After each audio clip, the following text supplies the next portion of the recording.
La historia que nos contaron suele empezar con una imagen poderosa. Un puñado de hombres barbudos con armaduras brillantes desembarcando en un mundo desconocido. Nos hablaron de unos pocos cientos de conquistadores que, armados de coraje y acero, doblegaron a imperios de millones. Pero, ¿fue realmente la conquista de América la hazaña de unos pocos valientes contra un vasto e indefenso continente? La realidad, como casi siempre, es mucho más compleja y fascinante que el mito. Es hora de mirar más allá de la leyenda y descubrir las verdaderas claves de uno de los eventos más transformadores de la historia humana. El mito del pequeño grupo de europeos venciendo solos a ejércitos masivos se desmorona al examinar el tablero geopolítico de la época. Cortés no marchó hacia Tenochtitlan únicamente con sus hombres. A su lado, y conformando la mayor parte de su fuerza de combate, caminaba un ejército formidable de aliados indígenas, como los tlaxcaltecas, totonacas y muchos otros pueblos sometidos por el imperio azteca, que vieron en los recién llegados una oportunidad para liberarse de su yugo.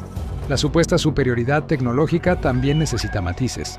Si bien el acero, los caballos y las armas de fuego eran una ventaja psicológica y táctica, no eran invencibles.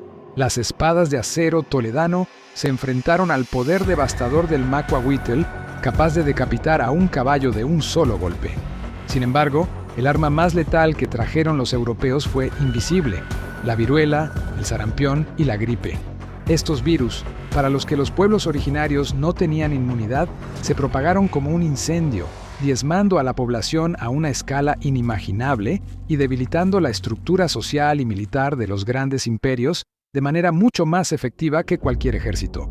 La caída de Tenochtitlan en 1521 no fue el final de la historia, sino el comienzo de un largo y brutal proceso. La conquista no fue un evento rápido, sino una guerra prolongada que se extendió por todo el continente durante más de 300 años.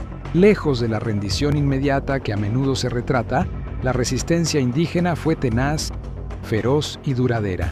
Desde las selvas del Yucatán, donde los mayas lucharon por su autonomía hasta finales del siglo XVII, hasta las gélidas tierras de la Araucanía en Chile, donde el pueblo mapuche resistió con éxito a los españoles durante siglos.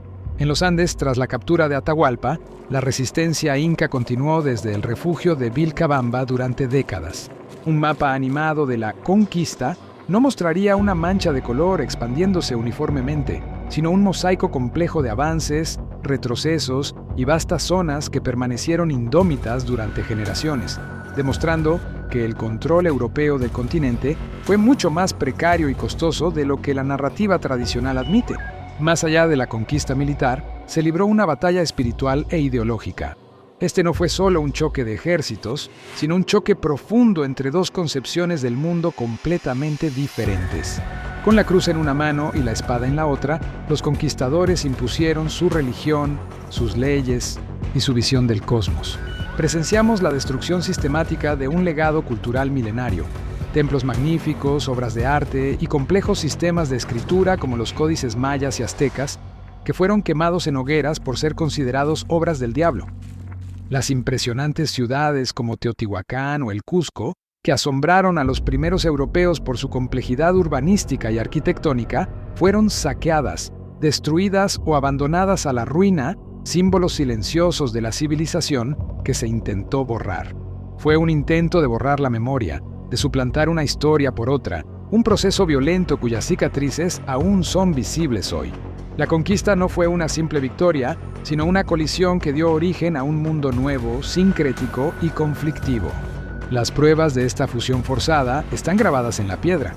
Iglesias barrocas construidas sobre los cimientos sagrados de templos incas, festivales católicos que esconden ritos prehispánicos y palabras indígenas que se entrelazan en el castellano que hablamos.